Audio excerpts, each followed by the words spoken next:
سەرۆک ئۆجەلان بەڕاستی بە ئەرکێ هەڵساوە کەڵکی لە مێژوو پێغەمبەران و هەموو مرۆڤایەتی وەرگرتووە.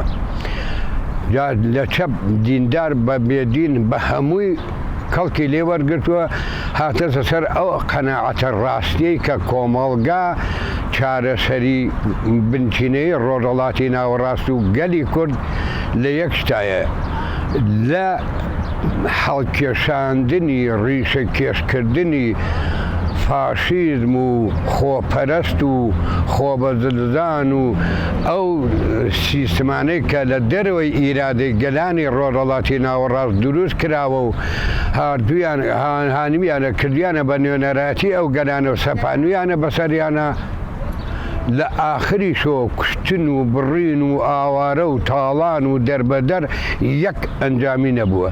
ئەو ئینسانە بدیمەتە ڕۆشنبیرە بەڕاستی بێهاوتا بیری لەمە کردێتەوە کە ئەشێ ئێمە بەمە ڕزگارمان بێت. چی بکەین؟ بێن ئاشتەواییەک ئیعلام بکەین، داخوازی ئاشتەواییە بکەین لە هەموو گەلانی ڕۆژهەڵاتی ناوەڕاست با بە چارەسەر لە دەوڵەتان نییە. هەرچەند هەنێک لە جەرانێکی کوردی خۆمان هەیە ئەوانیش وا بیرەکەنەوە بۆ خۆیان ئازادن، ئەڵێن وەڵا ئەو شێوازە بیرکردنەوە هەڵێ و ئەی چۆن میلەتانی تر دەوڵەتیان هەیە و ئێمە بۆ دەوڵەتمان نەوێ و ئێمە بۆ کیانێک دروست نەکەین بۆ گەلەکەمان، ئێوە ئەڵێن نابێت کیانێک بێ و دەوڵەت نەتەوە هەڵوەشێتەوە.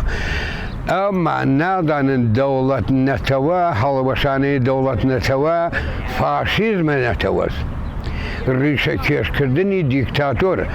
ئەرێ لە ماڵی من، لە ماڵی تۆ، لە ماڵی کەسێک دیکتاتۆرێک دانیشتوێت ماڵباتە کە باتە بەر شەق و زیلە و کوشتن و بڕین هەناسەی لێ ببڕێ چه قازانجێکی هەیە حتا بۆ ماڵباتەکە جابگا بۆ کۆمەڵگا؟ تەبعەن نییە، چون فاشیزمێکە. حکمەکە لە ماڵ، حکمەکە لە دەر، حکمەکە لە کۆمەڵگا. چارەسەری ئەم بەڕێزە کە هاتووە ڕیشە کێشکردنی ئەم فاشیزمە بۆ هەموو گەلان و ئەگەر تۆ گەلی تورک و فارس و عەرەب فاشیزمەکانی لێلابەی کا کێشە چییە؟ بە تەئکید حەقی ژیانی ئەبێ و کەسی شێریش ناکاتە سەری. وەختی ڕیشە کێش نەکردنی ئەمانە 100 حکوومەت گۆڕە لە ئێران، 1000 حکوومەت لە عێراق گۆڕە، 1 ملیۆن حکوومەت لە تورکیا گۆڕە، ئەقڵیەتی مرۆڤەکانی ترک نەگۆڕی هەمان بەزمە. ئێمە هاتین لە گەلانی ئێران شۆڕشمان کەوتمان برا حەمەد ڕەزاشا دیکتاتۆرە و فاشیستە و با بڕۆ و مرۆڤ کوژە. هاتین چاکی کرد، یەک ڕاخبێرانمان کرد، خۆمەینیوان هەن. ئەرێ خۆشا هێشتا جەهادی نەوەزانی، ئەم جەهادیشی پێزیاو کرد. جوای کۆمەڵ کوردی و قڕکردنی گەلانی ئێران و بگرادانی لڕ و تورک و فارس و کورد جەهادیشی خسە کۆڵی. ئەمەشی یانە بارەکەی قۆشتر کرد. ئیستا هەر ئەو ذهنیەتە پەرەی چەندوە بۆ ڕۆژهەڵاتی ناوەڕاست بەناو مەزهەب و دین و خوا و نوێنەرەتی خوا ئیسلاحاتی لە عێراق بڕیوە، ژیانی لە سووریا بڕیوە، لە یەمەن هەروە، لە ڕۆژهەڵاتی ناوەڕاست هەروە. هەر کەس بۆ بەشەکەی خۆی ئەگری و پەلامارەدا. بەس چارەسەر ئەوەیە کە بەڕێز ئۆجەلان فەرموویە ئێوە ئەبێ ڕیشە کێشکردنی فاشیزم دیکتاتۆر بکەن لە پێشدا. بنەوەڕکردنی فاشیزم و دیکتاتۆر یانێ ڕووەکێک سەوزبوونی چەپکە گوڵێک لەبەر هەر ماڵێکی هەر نەتەوەک بەبێ کێشە و ململانێ، بەبێ ئەوە پەلاماردانی یەک ڕوو بدا. ئەم ڕۆڵە ڕۆڵێکی هەرە گرنگ و هەرە بەدەردخۆر و هەرە پێویست. بەغەیرەت ئەو ڕۆڵە ئەگەر ئەو ڕۆڵەی سەرۆک ئاپۆ لە پێشچاو نەگیرێت، ڕۆژهەڵاتی ناوەڕاست ئەبێ بە گۆمی خوێن، ئەبێ بە قەتڵگایەکی خراپ، دەوڵەتە دڵهێزەکان نوێنەراتی خۆیان هەیە لە ڕۆژهەڵاتی ناوڕاست وەک ئەم دەوڵەتانەی کە عێراق و ئێران و تورکیا و سووریا و سعودیە و ئەفغانستانە و بەڵێ هەنێ پەشم و ڕیش و قزیان هێشتەسەوە ئەمە نوێنەری خوین و بۆ دینی خوا ئەساسی نییە. هەمووی نۆکەری سیستەمە سەرمایەداری و دڵهێزەکانن بە نوێنەراتی ئەوان هاتوون سەپاون بەسەر ئەم میلەتانەی ترە بۆ بەگراتوونەوە و تەفرەقە و جیاواز و بنەوەڕکردنی عەدالەت و پێکەوەژیان. ساحێکی چۆڵ لە ڕۆژئاوای کوردستان بوو، کلاسیکی تیان نەبوو. کلاسیک بەشێکە لە فاشیزم، دەردێکی کوشندەی لە ناو میلەتی کوردە. هەرچەند بەلە قاڕیەکە نازانێ و ناتوانێت لە کلاسیک دەرباز بێت، ئەقڵیەتی کۆن. لە ڕۆژئاوای کوردستانە ئەم ئەقڵیەتە کۆنێت دەستی پێ نەگەی و ئەگەر گەیوێش دەستێکی زەعیف و لاواز بووە، نەیتوانێت بەرەنگار بێتەوە. دوێنە ئەم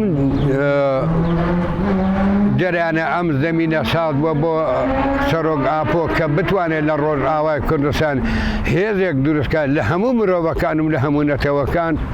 ئەو زەمینەیە کە ساز بوو کە دروست کرا. عەرەبەکانی لێگەڕینیان کردەوە، مێژوویەکیان هەیە بە سەدان گروپی ئیسلامی تونڕە و ئەحرار شام، سوڵتانەلمەراد، داعش، بەرەی نوسرە، ئەلقاعیدە، بەشار ئەسەد، هەمووی دی نە ئەمانە هەر فەقەت کوشتن و بڕین و تاڵان و دزی و ڕەفاندن و زیندانیکردن و گوێبڕین و سووتاندنی خەڵک هیچێکی تریان پێ نییە. ئەم فەلسەفەی سەرۆک ئاپۆ لە ڕۆژئاوای کوردستان دینە بابە تۆ خۆی چیت، ئەوە وا هەیت خاوەنداری لە خۆت، تۆ عەرەب نیت بە دێ خاوەنداری لە خۆت، تۆ مەیە من بسڕۆ، منیش نایم تۆ بسڕمەوە. تۆ مێژوو چییە؟ لە مێژوی خۆت پابەردابە بە شەرتێک لە ئەقڵی مرۆڤی تێگەیشتوانە و سەردەمیانە دەرباز نەبێ ڕوو بە فاشیزم و ڕفێنەر و تۆقێنەر. تۆ لەو خەتە بێنە دەرێ پیرۆدە با عەرەبی، با سریانی، با کلدانی بی، با دیندار بی، با شیعە بی، با سوننە بی، بە هەر مەذهەبێکت هەیە کێشەت نییە. سەرکردەی کورد هەمیشە کات نییە. ئاخر بۆیە ئەرزم کردی من حەزەکەم مێژووی ئەم شتە هەڵتەکێنی.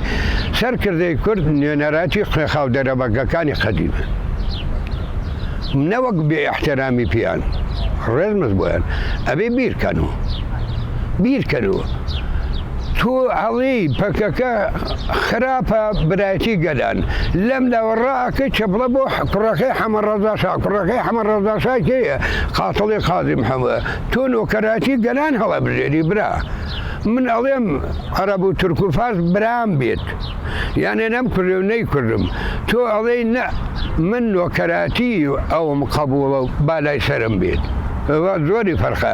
ئەمان لەو شێوازە خەباتە تێنەگەیشتون، وایان ئەزانی کە ئێمە ناسیۆنالیزمێکی تونڕە و کەلوشک هەموو شتێ ئەسڕینەوە لە هەموو شتێکی کەمتر خۆیان لەژێر چەپاوەڵی داگیرکەرە ئەبینن. پرۆژە، بەرنامە، ستراتیژی، گەل ڕێخستن، ئاڵوگۆڕی دەسەڵات، ئەم مۆرە لا بە مۆرێتی شین بێراجەکەی شینەکە لا بە سوورێ بێنا بەرهەمی نییە بۆ کۆمەڵگا. ئەمە ئەبێ بگۆڕێت. سەرۆک ئاپۆ ئەمە ئەگۆڕێ، ئەڵێ وەرن ئەمە بگۆڕن. بەرنامەی تازە، فکری تازە، ئایدیای تازە، پێکەوەژیانێک کە هیچ کێشێک نەگنەمێنێ ڕیشە کێش کردی ئاساسی. ئەمە ئەتوانێت بەرهەمی بێ بۆ کۆمەڵگا. بە سەرۆک ئاپۆ ڕێک دەرمانی دەردی ڕۆژهەڵاتی ناوەڕاستی دۆزیوەتەوە. فەرموو ئەمە شروبەکەی، ئەمە حەبەکەی بیخۆن و بژین.